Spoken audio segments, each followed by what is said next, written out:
back to the Welsh History Podcast, episode 124, the Treaty of 1404.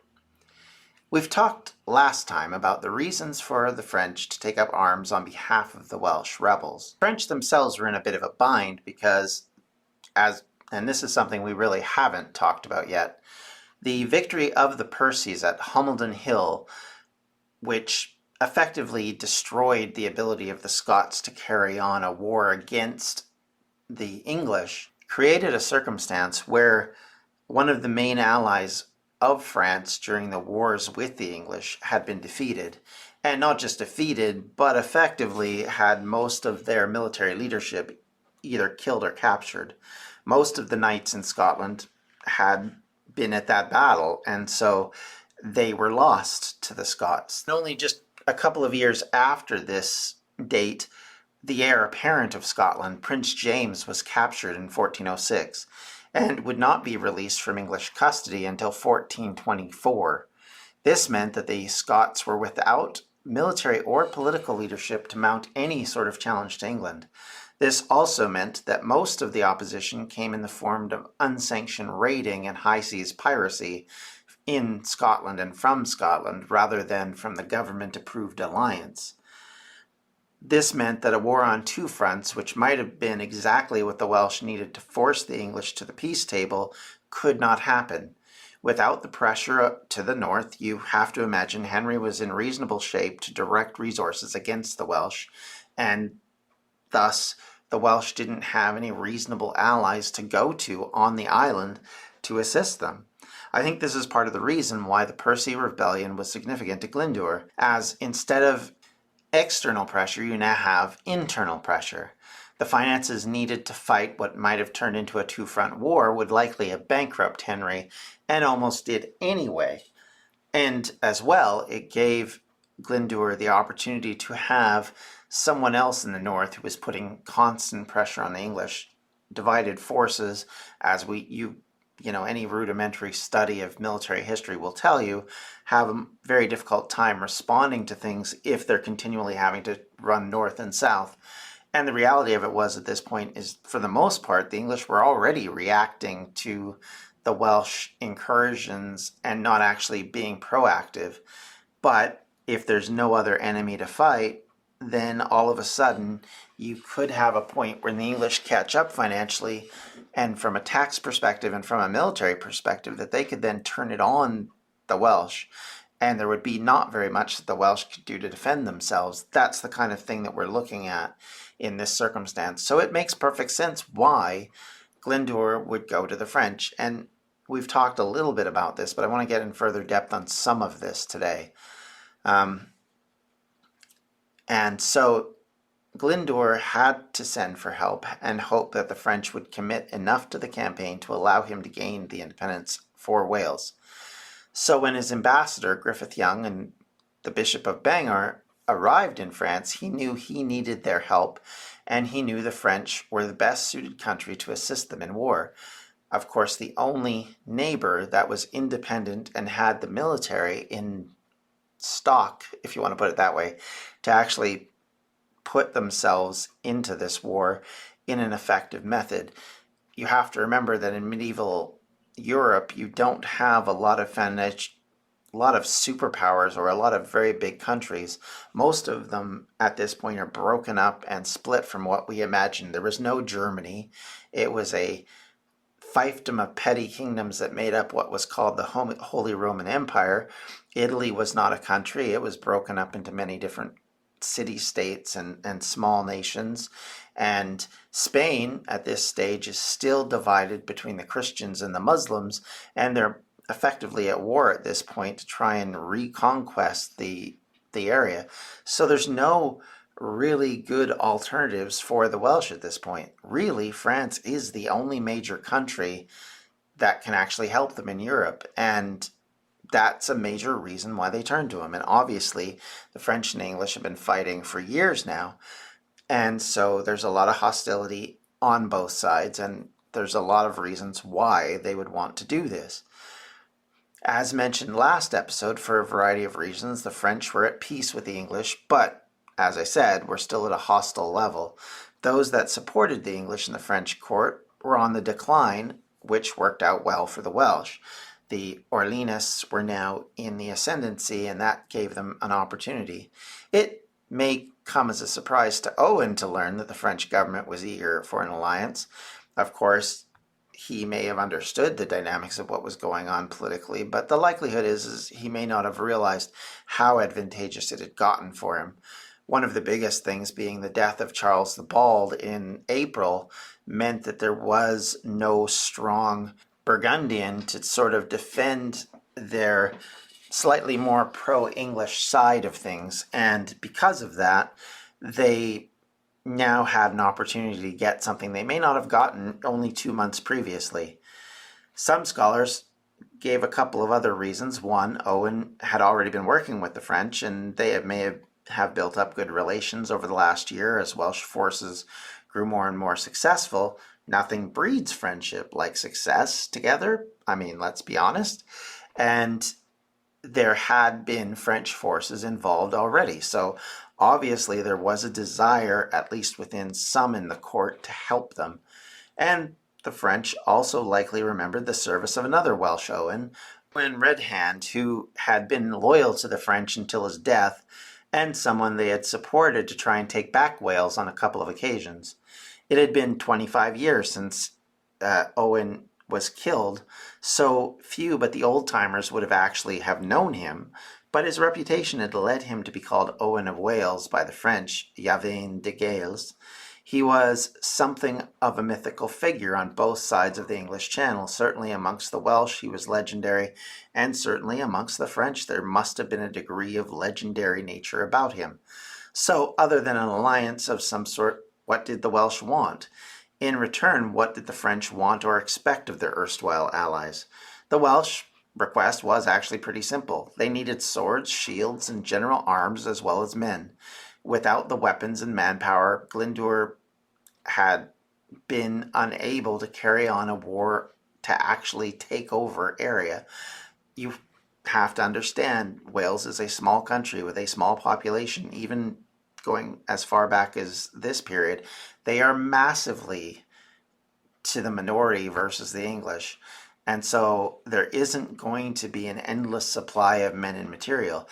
Wales is also relatively a poor rural country and doesn't have the ability to make arms and armor and training constantly and to continue to do it over and over and over again. As a tiny country that was sparsely populated, in fact, it would be much more difficult. Keep in mind that most of the towns and cities of the day in Wales, which, let's be honest, were mostly towns and villages, were not well populated with loyal supporters of the Welsh. They were generally English in the first instance. So with that as your example, it makes sense that they would go to the French seeking to have their industrial might effectively to help them. In fact, we have seen that Glyndŵr had continually requested both men and material from the Scottish and the Irish at different times in 1401 so that he could support his fight. Up until then, in fact, until 1402, he actually didn't carry on much in the way of an offensive attack. Mostly it was defensive and slight raids here and there. It's only really from about 1402 and onward where he actually starts to carry out more offensive moves and measures that would win battles. I mean, most of the time he was a guerrilla warrior, and at this point is when he wanted to turn that around, because if you're ever going to win the war and actually take land and actually hold it, you have to have the military to do it. And while the Welsh were very good at guerrilla fighting, as proven by what had happened over the last 3 to 4 years, it did show that they would struggle in an open conflict with the English. They won one major battle in that respect, but hadn't been willing to face Henry in any sort of open conflict, specifically because of that fear that they would get caught out and destroyed. So regardless of anything else, that was a major talking point and a major important point for the Welsh. Owen, in his treaty with the French, was described importantly for the first time as a Prince of Wales. This is the first time in written documents that we have. while there's talk amongst the Welsh that he was called the Prince of Wales well before this, even going back to the initial 1400 establishment of the rebellion, there is no written link until this point. As I've made mention on a couple of occasions, that's likely because once Owen needs to talk to other powers that are foreign, he needs to talk not from the standpoint of a military commander or as a lord in the English feudal system. He needs to be able to talk as a monarch to a monarch. And so it makes perfect sense that he would take on the Principate or the Prince of Wales as a title. The irony, of course, being is that before the English got involved with the feudal relationship with Welsh kings, they would have been called kings, not princes. So in some respects, I do question why he chose that particular moniker, other than the fact that I guess, Llewellyn the Last and Llewellyn the Great had carried the title Prince of Wales. But again, I would argue that's a feudal relationship created with the English and makes zero sense for a leader of Wales later on. I get the idea that it comes from the Latin first amongst equals, which was what the emperors of Rome initially started to call themselves. They didn't call themselves emperors, they called themselves princes effectively. But in the nomenclature of the day, it would make more sense to call yourself a king. So I do find it a little surprising that he went for that choice, but be that as it may, he did, and so that put him on par, if not necessarily an equal, at least on par from a leadership perspective with the King of England, so that he could negotiate a treaty and actually be represented as an individual country. In modern parlance, this would be like being recognized by countries when you establish a new one.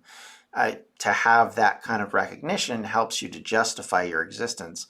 In modern times, if 6 or 7 states with major armies and major ability to defend you recognize your existence, it's a lot harder for other nations, even border nations, to say, hey, they're just rebels, we're going to take them out. Well, this is kind of the European medieval equivalent of that. Of course, it doesn't work like that. It's not exactly a one-to-one comparison, but understand that's kind of what they were doing, is legitimizing his rule and legitimizing who he was. Now, how did they do that? Well, one, they were very derogatory towards Henry. They called him Henry of Lancaster. In other words, they didn't call him Henry IV. They didn't call him even King Henry. He was just Henry of Lancaster, who basically was a usurper. And as far as at least the Orleanist ideas go, they didn't really care for the Plantagenets and didn't want to give them any sort of legitimacy because in part it damages their legitimacy. So they don't want the Plantagenets to have that. So it works in their favor to attack that, to take that movement away from them. And it does allow them to then go to the Welsh and say, hey, we recognize you. You're a prince. That other guy, he's just Henry. And so it's an interesting strategy, but it definitely does work. And of course, in the way that the King of France and, of course, really the people who controlled him in court recognized that was to give gifts to their new prospective ally. What did they give? Well, they gave Owen a gold helmet, a breastplate, and a sword, all made of gold. Something that would look brilliant in a ceremonial march or in a display in the court, but obviously wouldn't be very useful in real life. But that wasn't the point. The point was to show the majesty of the office, to show the importance of the office, and to have this major foreign power recognize that certainly must have been something significant for Owen and something useful for him when he's going to talk to people like the Pope, other important leaders across Europe. That does give him a semblance of authorization, a semblance of recognition that he wouldn't have had otherwise, had he remained just basically working with other English rebels, or even, to be fair, working with the Scottish and the Irish rebels. Hey, podcast listeners, I'm Paul Brandis introducing my podcast, Countdown to Dallas. It's a fascinating, in-depth look at the seemingly unconnected events that led to the assassination of President John F. Kennedy. It's based on my book of the same title. In that book and in this podcast, I go all the way back to 1939, when Lee Harvey Oswald was born into a troubled and dysfunctional family. I'll follow his transient and often violent teenage years and young adulthood, painting a fuller picture of the man who would later become Kennedy's killer. I also take a look at events unfolding in that era, like Cuba and Vietnam, and I'll unpack the conspiracy theories too, not one of which has ever been conclusively proven. Subscribe to Countdown to Dallas at evergreenpodcasts.com or your favorite listening app, October 31st. Coming up on 5 Minute News, I'm Anthony Davis. You might think it's partisan because maybe it's critical of one side or the other, but it's not. It's just the truth. And I think that's also something that's kind of unusual for Americans listening to the radio or to podcasts, because the news landscape in the States has been so partisan for so many decades. So 5 Minute News is verified, truthful, independent, unbiased, and essential world news daily. The Battle of Waterloo was one of the most famous turning points in world history. But what happened next? My name's David Montgomery, and I'm the host of The Siècle, a history podcast that tackles exactly that. Join me as I cover France's overlooked century in between Napoleon and World War I. The Siècle, spelled S-I-E-C-L-E, is part of the Evergreen Podcast Network and can be found wherever you get podcasts. Nonetheless, the first stage of the treaty that they were creating was begun on June 14th, 1404. And effectively, this was a charm offensive by the French to show the Welsh that they were serious in offering support and were more than capable of helping. The French negotiators were Jacques de Bourbon, a Burgundian sympathizer, and Jean Monton, a half-brother of the king and the Bishop of Chartres. Montaigu was an Orleanist supporter who had been an implacable opponent of the more English-friendly Duke of Burgundy. So you have both of the vital sides in the civil dispute. It isn't really a civil war yet in this negotiation. And below them, you have a number of clerics and nobles who represent the various sides. So it's a recognition that the court needs to deal with this together, but under the understanding that really the Orleanists were holding all the cards. The French delegation as a whole was, as we said, represented by both sides, and they were a formidable cadre of nobles and clergy. By July 14th, the treaty was then ratified in Paris. Owen would go on to ratify the treaty in Aberystwyth on January 12, 1405. That would then finalize the agreement between the two sides. Despite misgivings and mistrust, the French were on board with the Welsh in one of their most important moments in Welsh history. For the first time since Julius Caesar invaded in 54 BC, we have a record of a treaty between people who resided in Wales and a foreign continental power not seeking to invade, possibly to dominate, but not seeking to invade, which at this stage would have been a first, because typically the other parties have always invaded. The Vikings invaded, the Saxons invaded, the Normans invaded. They didn't make treaties that one could call a fair treaty.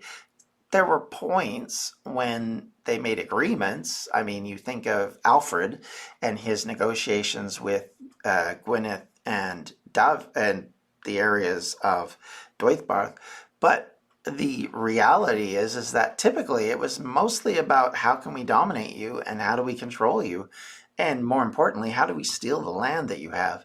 So this is a big change, and it is something that in retrospect this could have been the start of a new alliance like the Scots, one that would have had consequences that might have echoed down through history like the Scottish and the French. But records show as Henry VII came to power, bringing with him his Welsh roots, the links to France stopped. Welsh no longer seemed to hold France in a special place. In fact, even by 1415, the Welsh would once again join the English wars against the French. Maybe eagerly, it's hard to say, but nonetheless, there was there was no really holding back, even in 100 Years' War, immediately following the Glyndŵr revolts, for at least a portion of Welsh society in getting involved against the Welsh. So it's kind of ironic. It does make me question as to why that is. And maybe we'll find links to reasons why they would be in this position. But certainly this would create a sense of concern for the English to have this alliance going. Because, of course, now all of a sudden your neighbor, the one who you've had a dispute with for about 50 years now, and one could argue a dispute that's gone on for about 300 years now, one who is very much eager to boot you from their country and to make sure you have no involvement in their country, is now working against you in your country as you see it. And so all of a sudden you have a reverse situation of what was going on largely in the 100 Years' War. Yes, there were opportunities when the Scots were attacking and trying to support their French allies, but this is more direct. This is effectively the French coming in and working actively against the English in a way very similar to what the English had been doing in France. Keep in mind that the English had invaded France on numerous occasions, trying to enforce their will, trying to enforce their perspective that the Plantagenets were the descendants of the French crown that actually had the right to inherit. Now, we all know from the last episode and previous, they didn't. Not according to French law, but that didn't stop them from fighting and trying to get that agreement and trying to get that control and winning over people in the court to their side. Charles was influenced by this at times. Philip the Bold was definitely influenced by this, and the Burgundians supported largely at times the English right to be represented in France. And this all, of course, spills out of the Normans, but nonetheless, the fact remains is that there is this desire by the French to finally send a little bit back the way of the English, and this is a perfect opportunity to do that. Now, the French didn't formally agree to sending troops, likely to maintain a facade of neutrality, and in some ways very familiar to a Cold War era where great powers, rather than fighting directly, engaged surrogates and supported them, and then acted like they weren't there.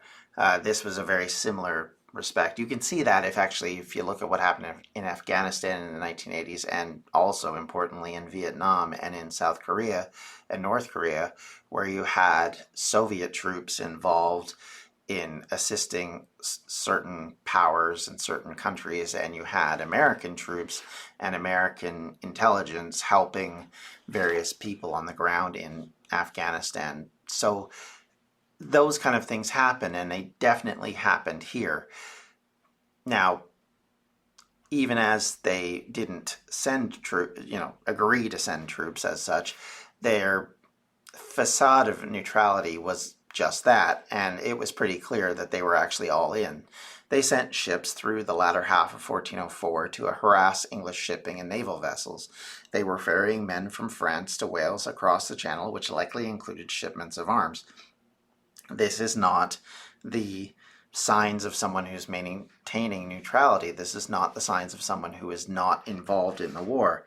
And in fact, if you look at what the French agreement was and break it down, it's pretty clear what they're trying to accomplish. Interestingly enough, they start off with a level of addressing Owen, which I think is fascinating in its own right, by calling him the illustrious and most dreadful lord, the magnificent and powerful Owen, Prince of the Welsh. So it gets across the idea that, he is someone to be reckoned with and someone to be acknowledged, as I said earlier, as an equal. Getting to the nitty-gritty of it, the opening stanza basically says, in the first place, that said lords and the king and the prince shall be mutually joined, confederated, united, and leagued by bond of a true covenant and real friendship, and of a sure, good, and most powerful union against Henry of Lancaster adversary and enemy of both parties and his adherents and supporters.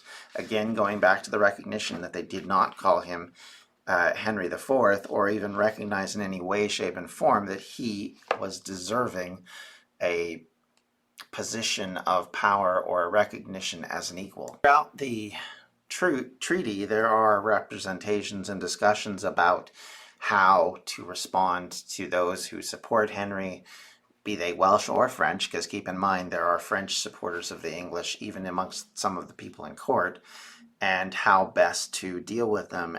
And effectively, I would argue that they're effectively saying that anybody who supports Henry is a traitor.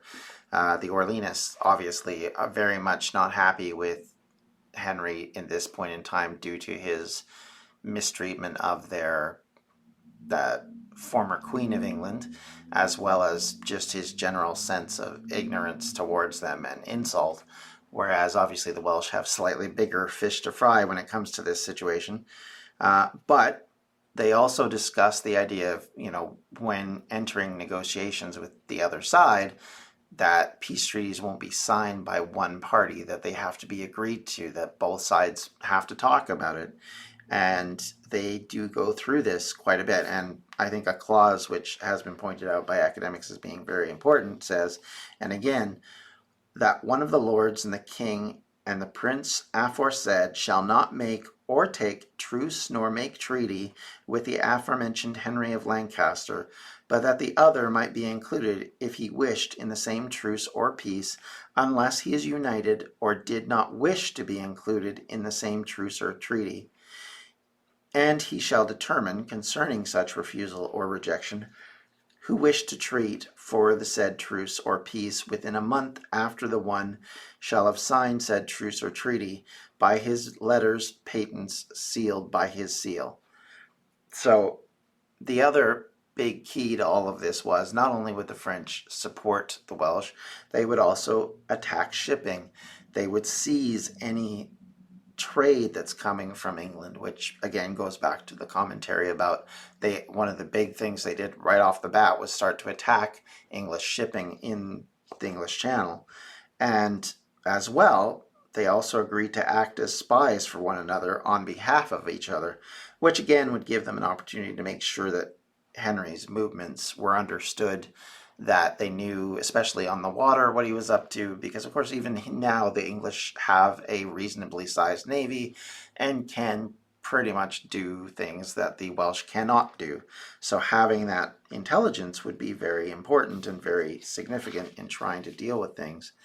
And all of this kind of goes along, including they talk a bit about redress, specifically around Henry's taking power. It comes across really as a negotiation that was about not so much setting up Wales as a separate country, although that was important, but also one where the English were to be taken down, Henry to be thrown out, and effectively that the French would have a say in what comes next. And I think that's significant. I think that's important. That was what the chip was for the French. I mean, if you want to talk about what they got out of this, that's what they got out of it. They wanted to have an opportunity to say who the next leader of England is, and importantly to them, to put a stop to the English always trying to raise this idea that they had rights to the French throne. And of course, as we'll go on and see in history, that obviously didn't come to pass, and the English would continue to contend for the French throne for another 50 years after this. But the attempt is even there to try and put an end to it. And that kind of thinking drove a lot of what the French were up to. I mean, the English had done a very good job of keeping France a divided country by supporting various people. And you have to understand that modern France, the borders and boundaries of what we consider to be France today are not what they were then.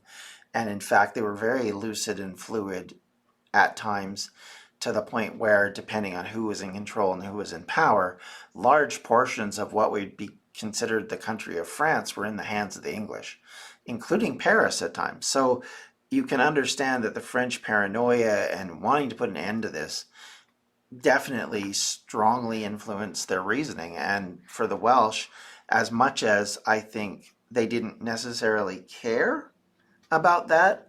I think they understood that that was a portion that couldn't be left out. It had to be dealt with. It had to be, because if they didn't, there was no way you were getting the French on board. The French wanted that part of it resolved. The Welsh wanted, their own self-determination. Now, we'll talk a little bit about, what could have happened had Owen won in a later episode. But I will say that at this point, if this happened the way that both sides wanted, and this actually came about, that let's say in 1407, 3 years down the road when things are actually starting to now go badly, instead the French and the English met with the Welsh support of the French, and the French actually beat Henry IV and his son, would that have driven England into a situation where they would to have had to have made a negotiated peace with Wales, with the French? And if you took the English influence in France away at that point, would we end up with a Wales which looks a lot more like what Scotland does today, wherein the reality of it was they still end up re-merging with England either by force or by negotiation?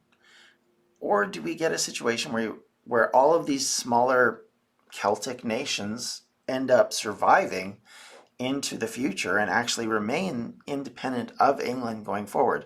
The likelihood is, if you look at Europe as a whole, that wasn't going to happen. I mean, if anything, Europe from about 1700 on became one about consolidation, not about division.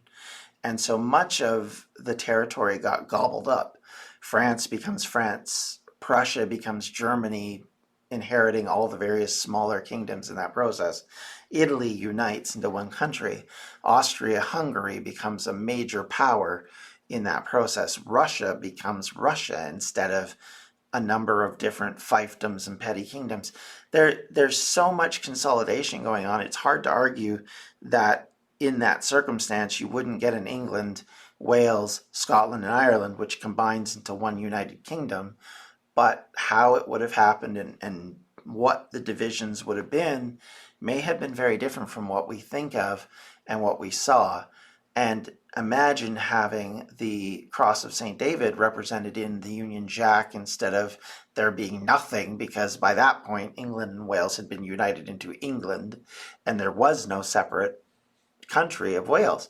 So a lot of things dynamically change out of this war that will affect Wales for, I would argue forever.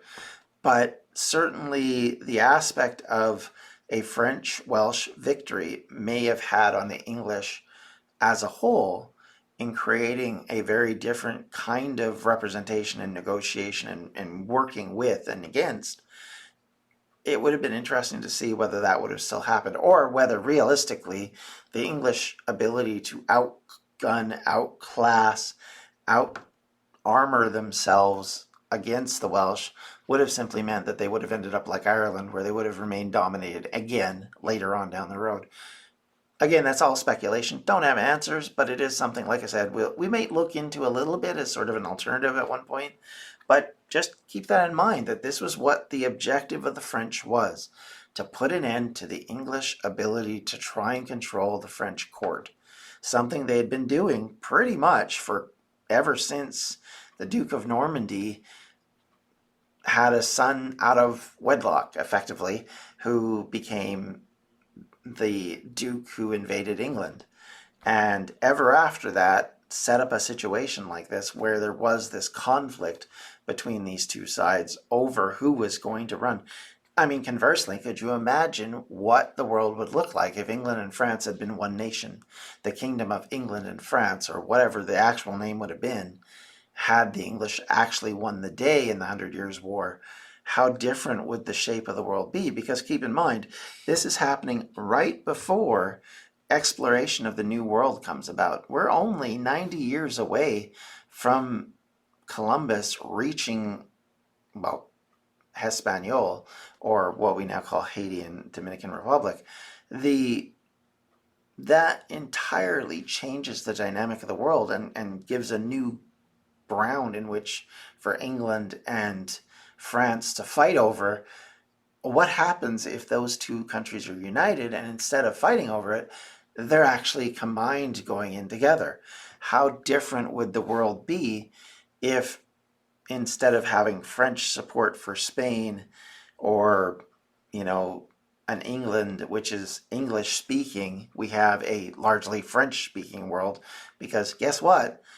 The likelihood is the Plantagenets would have kept French as the main language of England if it was a combined kingdom. So all of those questions, which you can run into and go off into all sorts of weird Google or YouTube traps, come to mind with this, because so much was on a knife edge in this point in time in our history. And it is one to keep in mind. There's so much going into this that just the rebellion in Wales is affecting in ways that nobody involved with it could understand or imagine. That will change and spin out in ways that nobody thought was going to happen in the end, which is the fact that England basically got kicked off the continent. So all of this is fascinating to talk about, speculation obviously, but we're going to end it there. If you have any comments, questions, or concerns, you can reach me at the Welsh History Podcast at gmail.com. You can reach out to me on Twitter at Welsh History Pod, or join us on Facebook at facebook.com/Welsh History Podcast. If you have questions there or anything, I do try and answer as quick as I can. Obviously, time differences for some of us can lead to separations on answers, but I do try and read everything and at least try and formulate a response when I can. As we're going through the history, I can actually respond to more things because I didn't necessarily know all of this, having read through things. And at some point here, we'll go back through some of the source materials and the secondary sources, so you have an opportunity to understand what I'm looking at, what you might be interested in looking at, what books kind of make sense to you. It's something I've done for the Patreon community, but something I want to do generally, and I will do at some point down the road. But with all that said and done, thank you for listening. Hope you're having a good day. Hope it's going well for you, and take care of yourselves. Until next time, bye. This has been a Distractions Media production. For more information, you can check out everything we do at distractionsmedia.com.